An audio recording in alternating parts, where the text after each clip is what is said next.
who's recording or re-recording this podcast because he recorded 2 podcasts and didn't like the outcome of them, so he's redoing them. This guy. That's him.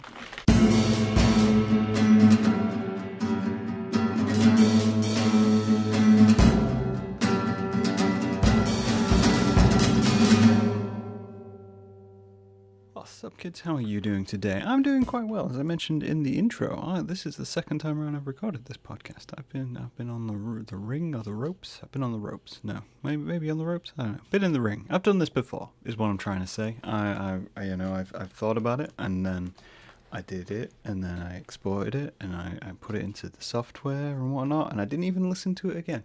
All I knew was in my head that I hadn't said what I wanted to say, and I hadn't really gone to the point which I wanted to make, if I have a point which I want to make. Sometimes I don't, and that's okay, but sometimes I do, and that's an important distinction to make as we go through life and when we think about these. So it is the last day in May.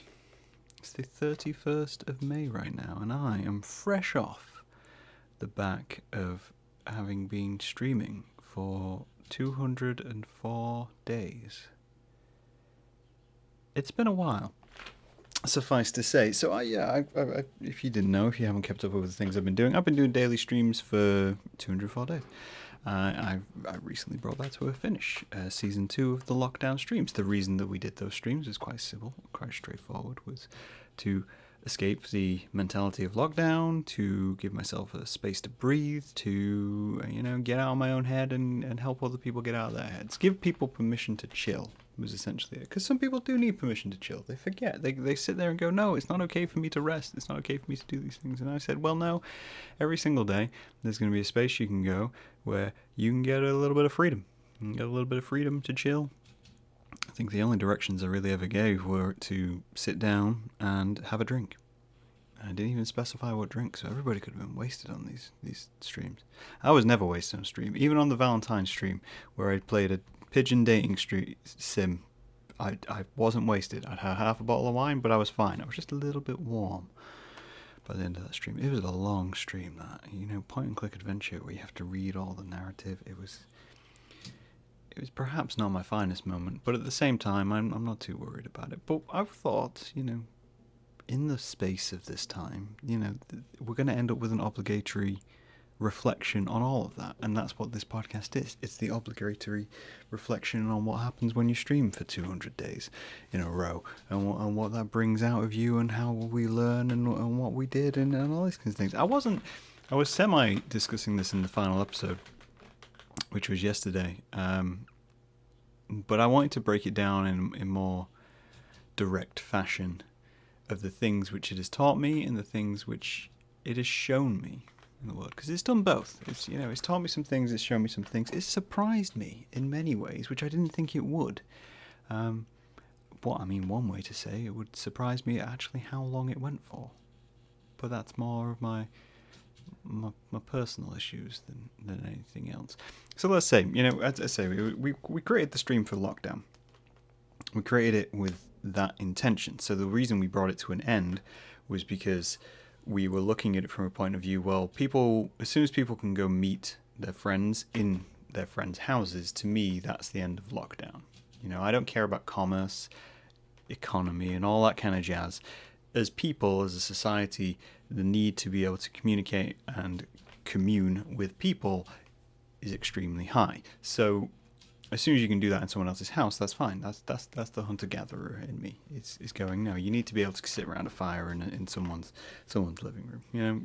Not that we do that nowadays, and it's the middle of what is quite a balmy weekend where I'm already starting to wilt. We're going to get there, and I am going to get my hair cut at some point, and that will ease the tension of the heat. But that said, so that's what I was concluding. But what happened was we got to that point, and then I realized, shock and horror, we're close to 200. And the child inside of me went, Graham, we're close to 200. That's a perfect number. We should bypass that number. We should get past the 200, or we should end it on a number which is slightly off. And so that's what we did. We ended it on 204. We didn't end it on 205, and we didn't end it on the last day of the month either. We ended it on 204 days. which I mean, I'll quick Google that number. I don't believe there is anything particular special about that number, but I typed in 204, and what I got was a lot of bus schedules. Good start. It's a refactorable number. 204 is a square pyramidal number. 204 balls may be stacked in a pyramid whose base is 8 by 8 square. That's beautiful. I feel even happier about picking 204 now as its base. It makes me feel pretty good. It does. It's also the area code of North America for the Canadian province of Manitoba. So fun facts all around for you on this podcast today. I should probably get into the nitty-gritty of this. So we'll break this down to a few parts, but you know me, I'm going to jump back and forth because that's what I do. So, did I enjoy it?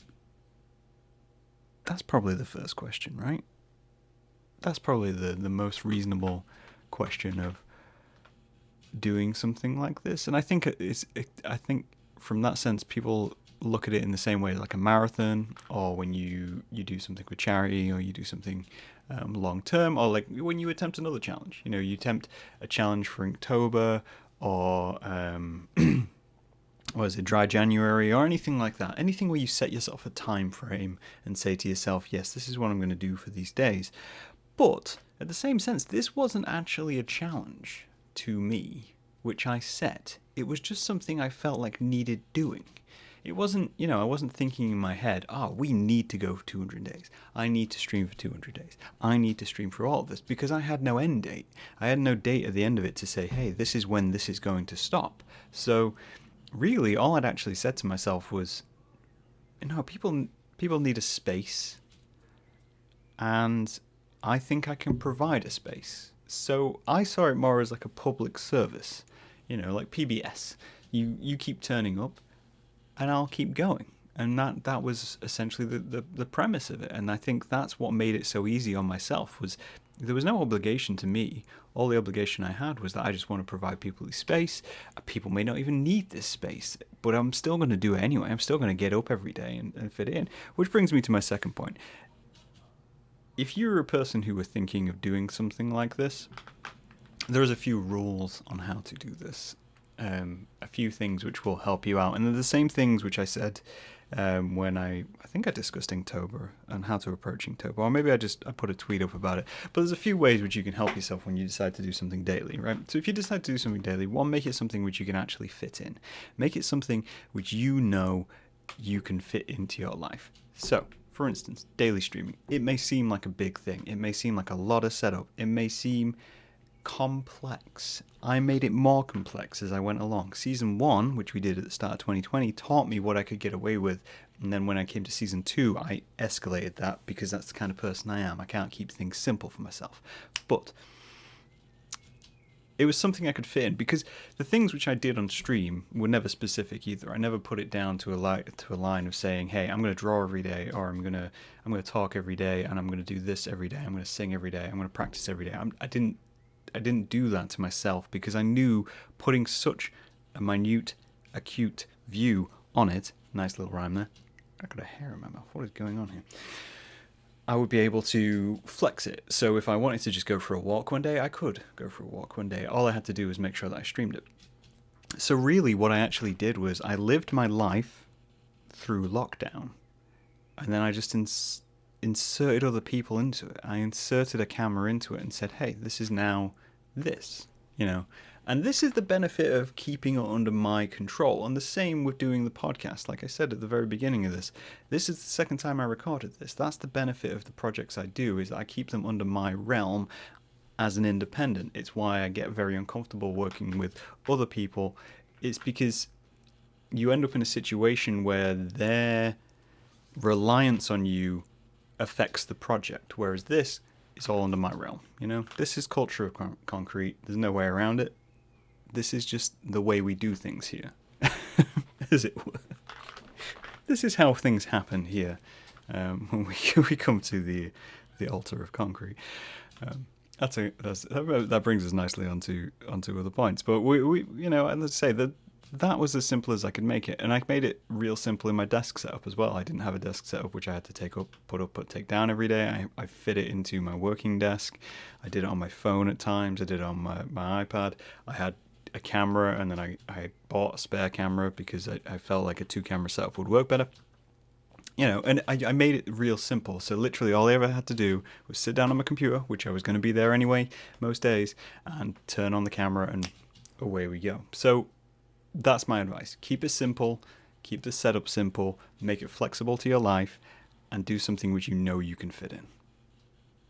That's the base. That's the baseline of how I do it. But bringing us back onto the other point, which I can't really remember what it was, but I need to get comfortable with my own face.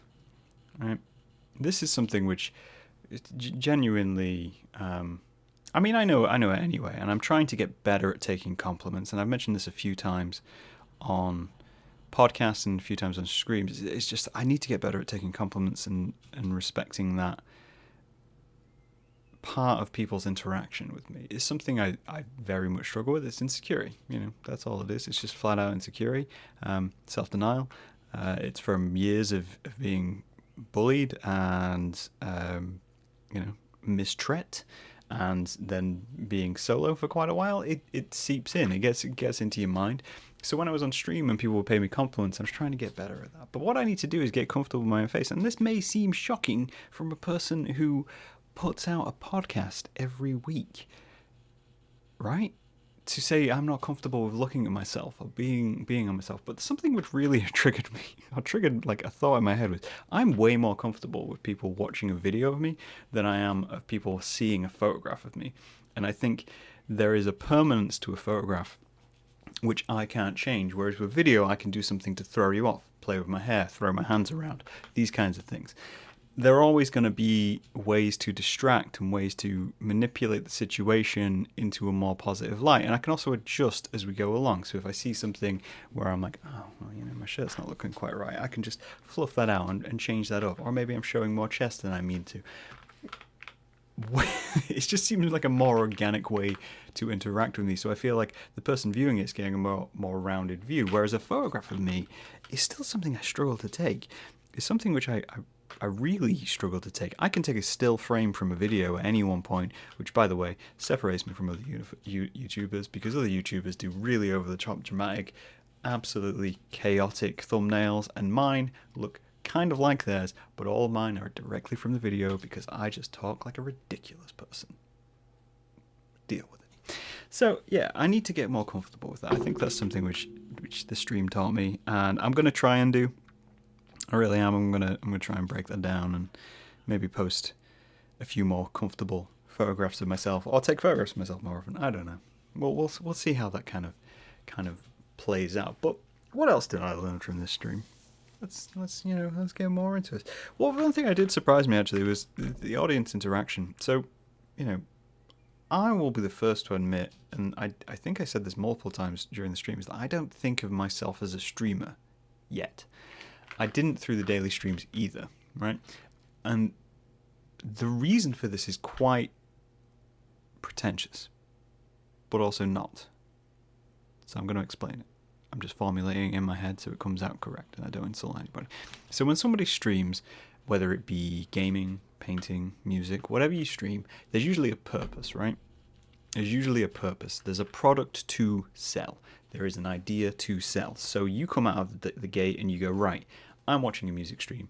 There's a number on the screen. I'm going to ring that number and say, hey, this is an album I want to buy and whatnot. Apparently streaming in the 90s was the thing, and that's how you did that. I don't know why I just combined telephones and streaming. It just came to my head. Either way, or a game. Someone's playing a game. You're supporting the streamer who's playing the game. Or they're an indie dev and they're showing you the new title and they want you to buy the game. Right. That is a product. That is a creation technique. It is a medium of creation. So when I did my daily streams, I didn't feel like I was a streamer per se, despite it being streaming, because I never had a product and I was never really trying to sell what I was doing, again, I was just trying to push this idea of it being a public service, because that's all I ever wanted it to be. That's all, I didn't want it to be every day, hey, look at me, I'm doing this, blah, blah, blah, blah. Da, da, da, da, da, da, da. I didn't want that. That's never anything I want, and that's me deferring what I do, and I'm still terrible for it. Even the last day of the stream, someone came into the stream and posted all of my social media links to all my work stuff and my store and everything. And I was like, what are you even doing? And they're like, well, we're sharing your stuff so that people can see your stuff. And I'm like, oh, yeah, I don't think of doing that because I don't see that as this. I'm not advertising myself. But it was interesting to see because I think it gave me more of an insight into why people enjoy my work. Now, don't get me wrong. I absolutely fully appreciate people who like my work. But a lot of people who do like my work are people I have met, right? And that's a clear distinction. They're people I've met in person, or they're people who I, met at events, or were friends with, or know through other friends. So when they interact with my work, there's always that little imposter syndrome going in the back of your mind, which is like, well, the only reason they really like this is because they know you. So they like your personality, or they like the idea of you. So they're happy to invest likes and time and things like that into the work which I do. But seeing strangers come across your work and seeing them interact with your work is a completely different playing field. It's a completely different minefield because, you've got people from across the world. Like, literally off the top of my head, there's a few people who came to the stream. So we've got Canada, America, Switzerland, Finland, South Africa, Kuwait. There was so many people from different places that imposter syndrome couldn't come into my head because they were just encountering my work at face value. They were encountering it for what it was and then asking about it, being genuinely interested in it. And it led to me seeing why people enjoy it. And that really, despite the fact that I don't ever really chase a niche per se, I don't go after one angle or another when I create my work. It's quite varied. That's what people seem to enjoy about it. They seem to enjoy that it wasn't as forced as a lot of work which is out there. It wasn't as gung-ho about one aspect or another. It was just more balanced, which was nice. And it made me feel pretty good about my work, and I like that. I was as well. That was the benefit as well. I got to encourage people to create themselves and chill. And I think it's going to spawn at least one podcast, which will be just me giving advice on how to get into drawing and things like that. Because I think you do forget, I think I've said this on the podcast before, that you forget that people can't do what you do. And when someone sees you doing it and you're sitting in your head and you're drawing and you're thinking, this is terrible, this is the worst hand I've ever drawn. And someone's like, this is amazing. You're like, oh yeah. All those people out there who don't know how to structure a hand. That's it. It's only the artists who are watching this who are like, no, it's a terrible hand. You should feel very ashamed of what you're doing. You should give up right now. Don't get it. And fuck those people because they're just gatekeeping artwork. I do want to give a shout out though, because audience was important. Audience was, again, it was a thing which I was expecting a lot of hostility from, because it's the internet, right? You're at the internet. I streamed in 3 different places and I expected different reactions from each of them. And I got different reactions from each of them. I was surprised most by Reddit. Reddit really surprised me. So I streamed on Instagram, Twitch, and Reddit. Instagram, I got what I expected. It was friends. It was people who'd seen the stream last time. People who appreciated what I was doing in terms of the chill content. But also, they're my friends. They're people I've met in life or interacted with in one way or another. So it's just like, oh no, here's a daily hangout for you guys. You can come and hang out with me. That's cool. We can't meet each other in person, so we'll do this. Let's go for a pint after post-COVID. Twitch, I kind of expected more from, but at the same time, the more time I spent in Twitch, it became clear why I don't make it on Twitch, and I'll get into that in a little bit. But Reddit was the biggest surprise of all, because Reddit is a mixed bag. If you want a forum, and I've mentioned this in the podcast, which is choose a hostile audience once on occasion, it's blank. There's no balance to it. And rpan is a public access network, essentially. So when you put your stuff out there, you can get the worst and the best of everything. But I got very little negative attention. You got the occasional troll. I mean, I did it for 204 days. There's going to be a day when someone comes along and be a dick. That's just guaranteed. But there was very little amount of trolling, and there was very little amount of negativity, which I found really interesting because I was expecting it. I was prepped for it. You know, in my head, I'm thinking this is a hostile audience. I need to be unprepared for when this goes wrong. I need to be ready to like ban people from chat, all these kinds of things. And it just didn't come, and it didn't happen. And it kind of made me sad because, as I mentioned, audience, I met people along the way who were trying to do streaming, trying to get into streaming, and wanted that personal connection, which was out there, and they were seeing other people get. And they'd received negative impact and instantly given up and instantly, you know, stopped streaming. I think especially in terms of creativity and in terms of just how they presented themselves, people would come along and be trolls, and that instantly stopped them. And I felt so bad that I was able to have this situation where I hadn't really had any of this. And I don't really know why, bar from the obvious ones, which are the fact that I'm not female, and that garnished a lot of online attention, and it still does. If you watch streams, the ratio of people who watch females to males is much higher, and the misogyny which goes with it, which is obviously completely bullshit. So I felt bad that that was something which they were having to deal with. But at the same time, I think it's important to remember that because I did this over such a long period of time, I got invested in audience members, which I did not expect in any way, shape, or form. You know, I expected some level of, some people will take an interest. Maybe I'll get like 2 or 3 viewers a day. But because it was such a long period of time, to steal a line from Dessa, I played the full room and I played the full 2, right? The last day of stream, there was 4,000 people in the stream. And that's madness, right? That's absolute madness that was a thing. But that also happened early on in the stream. We got a room when there was like 1,000 people there. But most days, I'd get 10 to 20 people. That was about right. And that's just streaming through. That's just fiddling through. But I met so many people along the way, and that's kind of what kept me going as well. If it had been boring, if it hadn't been dynamic, and if there hadn't been conversations to have, I would have just stopped.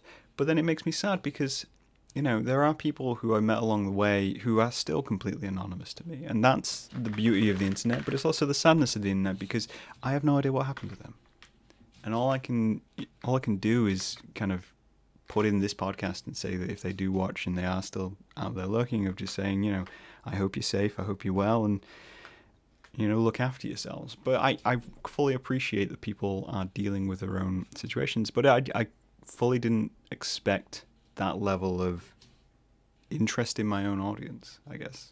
But which it's perhaps stupid because all my podcasts are just me finding people which have interesting stories. So why wouldn't I connect to people who have interesting stories?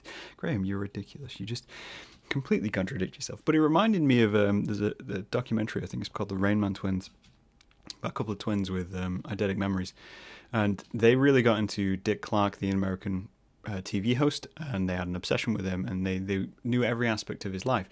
And I always wondered what it would be like for Dick Clark. You've got someone who absolutely idolizes you, and he met them, and he got along with them, but maybe one day they would just disappear, and Dick Clark would never know because he's not keeping up with their lives unless they become good friends. They're just out there in the world, and there's people who have seen my work or engaged with me on stream, and then all of a sudden they just they were gone, or they were out there in the background, and I have no idea about that. And it creates this weird little ennui to the whole situation of who comes and who goes. And I know there's people who listen to the podcast who never comment, and I really appreciate the listens. You don't have to get involved. That's not the point of this. It was just something which surprised me. It surprised me how much I enjoyed that audience interaction. But it does kind of, going back to my point about Twitch, it does make it easier to see why some streamers end up in such extreme situations, or why they become such exaggerated versions of themselves, right? So I don't pander, I think, is something fairly easy to say. Right? I pander, as in I could be a panda for a day, but I don't pander to an audience. You guys know that. I know that. If you've seen my artwork, you definitely know that, right? I don't pander. I don't bend to what the audience wants. I bend based on my own idea of the concept. and that's my issue. I pander to myself. I give up when I try and fight with myself. Now, when you're in a situation where you're very public facing, there's always going to be those people who try to twist what you're doing. You know, do this, do that, play this song, keep going with this. Why are you doing this? Keep blah blah blah blah blah. And if you put yourself in a situation which is very public facing and very day to day like streaming, you're going to end up with a lot of those comments. That's just a reality. And even if you have a strong resolve, you will find yourself bending. And I think that's the strangeness you see on Twitch. People don't really understand streaming because Twitch is the main platform. It's the most well-known platform for streaming, other than, you know, things which are like roulette, or is it camera roulette or something like that? I don't know, some bullshit about where you basically just see a bunch of dicks.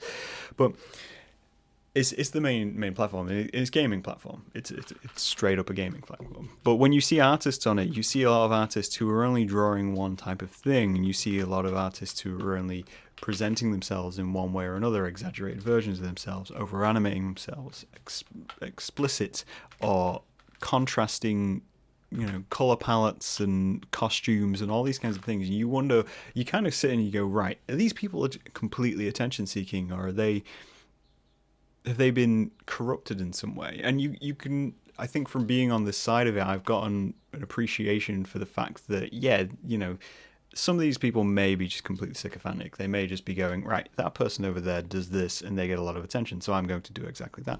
But they may not have started that way. They may have just gone into it, and the desperation and, you know, insecurity which drives these kinds of things and can affect your ego and everything like that really bends how they move and how they twist into it. And I've seen it on rpan as well. I've seen it on Reddit, watching streamers who I caught on like their first day of streaming, and they were doing one thing, and then 2 months down the line they're doing something completely different because they were fed up with playing to like 2 people. And I think that's why I'm quite happy with how the stream turned out, is that I didn't pander and I didn't change what I was doing. Every day I had a different group of people. Every day I had random people. And yeah, as I say, some days there was no one there. You know, I'd turn on the camera and there was like 2 people there on all platforms. And other days there was quite a few. And it really varied. And I loved that. I loved the chaos of that. I wasn't interested in catching the same audience or the same 100,000 people every day. I didn't care. Because it defeated the point. It defeated the point of the whole stream, which was just to chill. It wasn't about catching a crowd or going viral or anything like that. It was just simply about being. And some days more people need to be than other people. And that's the only way I can word it. And that's the only way, you know, that makes the most sense to me. You know, I don't know. I think my panache for talking absolute nonsense is much higher as well than I ever expected to be. This is probably turning into quite a long podcast. Like, I know I can talk crap, right? Let's face it, I do this every other week, but I know I can talk crap, and having an audience which responds to that was interesting. It basically it proved to me that I can essentially just do improv, because all I do is bounce off what other people say. It's like continuing a conversation. What's strange is, like, when you think about it in reality, right? It's me and 30 other people at times. So it's a one-sided conversation between 30 people and one. It's not 30 people chatting to each other and then one guy just in the room. No, it's 30 and one. It's quite easy to respond to. I don't know why, especially because I think about my family and I think about, you know, my brother and my dad and my mom, and none of us really deal well with those situations in reality. But when it's stream based, fuck it, yeah, my tenacity for just being able to bounce off subjects is just apparently endless, and I don't know what to do with that skill, but we'll get on to that. I don't. Yeah, I'm trying to figure out what I learned from this. Overall, it's like a nice way to round this out. I will say it's not comparable to anything, right? Streaming as a platform, as an entertainment form, as a medium, I couldn't think of anything which it would be comparable to at all. I just couldn't.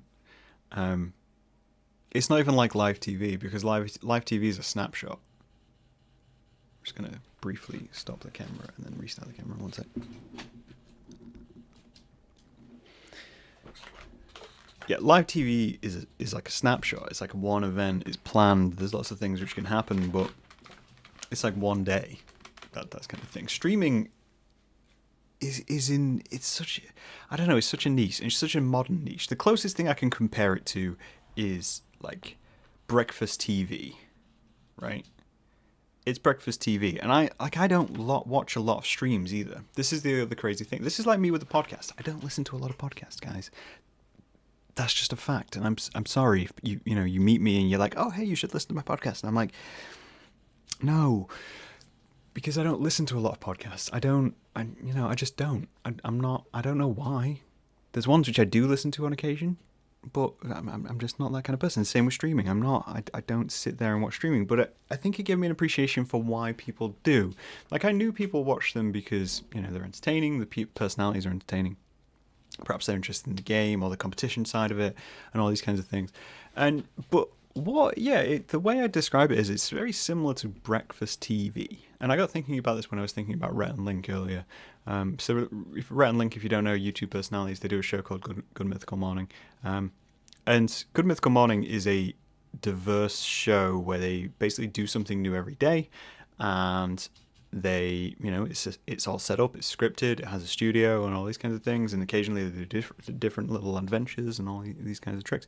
But when I think of breakfast TV, I think of, you get some personalities which people like, or at least like to listen to, sitting around just discussing the day. Maybe they'll have a little cooking segment, maybe there'll be a little story about something which they throw up. And daily streaming is that, but it's that for our generation. We don't care about breakfast TV. Gen X, millennials, we just don't care about breakfast TV because we get our media from other aspects, and we get the media we choose is what we get. We don't tend to consume things which we don't want to choose, apart from advertising, because advertising has got much more direct in the past few 20 years or so. But streaming is like an offshoot of that, because you're watching for the personalities of the people who are on there, and you're watching for the comfort of it, and that's what breakfast TV provides to people who enjoy breakfast TV. They enjoy having that. They feel a rapport with the people who they're watching. Whether they've met them or not, or they've communicated with them or not, they're in touch with them, and that's why they like it, and that's why people like streaming. It doesn't matter what they're streaming half the time. I think I've thoroughly proved that. It didn't matter what I was doing. Some people would come back and be like, "No, we're just here to chill out with you, man. We want to chat to you." There's the term people used was vibe. That I have a vibe, and I think that was what inspired me to do the streaming in the first place. Is I've been told multiple times before, you're calming. There's a certain thing about you, and it just makes you comfortable to be around, and I can appreciate that. It's something which I'm appreciating more and more the more I meet people and the more I get to know people. And I think that's what streaming's all about. Some people are looking to watch someone, freak out because it makes them feel comfortable. Someone's looking to watch someone break down or be super happy or to be super animated because they're, to put it simply, it's that loneliness of humanity, right? It's that loneliness of humanity to say, maybe I just want to watch this person for a while, or maybe I just want it on the background. Streaming seemed to be something which required engagement, and the more I got involved with it and the more I did it, the less it seemed like engagement, more like just an eye through a keyhole watching with some narrative and keeping others entertained. As I mentioned, I have a panache for talking shit, for just rambling consistently, and I think that paid off. Will I continue to do this in the future? That's the question, right? Will I do this again? Will I do this again? If lockdown comes, yes, Daily Stream Season 3 will kick in. That is a fact. I already told people I would do it, and I feel obligated to not be a hypocrite to myself. So that will happen. I think as well, though, I can see myself exploring it as a medium. I can see myself exploring it as just, another string to the bow of the concrete cult, as it were. Something to do. It really interested me as an aspect of, I've never been a performance artist, and I've never been someone who creates in the line of sight of other people. Generally, I create at home. I create in my own space. I paint, I illustrate, I right, but most of it's just me. It's just me there, and this is the first time I've ever had to create on camera and learn to live with that, and learn to live with having people watch what I do. And at first, when I started doing it, I was, I was rushing things and trying to keep it entertaining and stuff. And the more I got into it, the more I realized I could just do it at my own pace. It didn't really matter what was going on, because as I say, it was all about that connection other people had, and it was more about the audience. That's as much as I can really say in terms of what I've learned. It's taught me things about myself, as I say. It's taught me things which I need to improve on and with myself, definitely. Get more comfortable with me. Get more comfortable with promoting my own work. As I say, we met a lot of people along the way. It was a hell of a journey. As much as I downplay it, 204 days is a long time. Even 30 minutes a day, that's a lot of time to go. And I do appreciate that as much as I say it was nothing. I do think I'll do streaming again. I want to give a shout out to all the people we met along the way, and all the people who continue to follow and get involved. All I can say is remember to chill. Keep a space to yourself. Just because I'm not there for that 30 minutes a day doesn't mean you can't sit back with a cup of coffee or something stronger and just relax and chill. Throw on some lo-fi. Throw on some lo-fi and think about concrete. And on that note, I'll talk to you guys later. Bye.